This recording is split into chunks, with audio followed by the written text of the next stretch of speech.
अस्सलाम वालेकुम नाजरीन, आप देख रहे हैं सूबाई रंग न्यूज़ और एंटरटेनमेंट टीवी चैनल और मैं हूं कमल ज़िया। सबसे पहले नजर डालते हैं आज की अहम खबरों पर।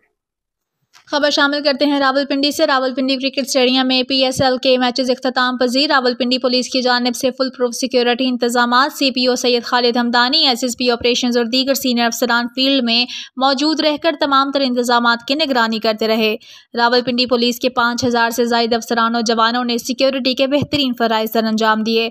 सिक्योरिटी के साथ साथ ट्रैफिक के भी बेहतरीन इंतजाम को यकीनी बनाया गया। मैचेस के इख्तिताम पर CPO सैयद खालिद हमदानी की अफसरान और जवानों को बेहतरीन ड्यूटी पर शाबाश। CPO रावलपिंडी का कहना था कि रावलपिंडी पुलिस ने मैचेस के दौरान फुल प्रूफ सिक्योरिटी और ट्रैफिक इंतजाम को यकीनी बनाया। अफसरान और जवानों ने बेहतरीन ड्यूटी सर अंजाम दी, जबकि रावलपिंडी पुलिस मुल्क व कौम की हिफाजत के लिए हिमा वक्त पुर अज़्म और तैयार है।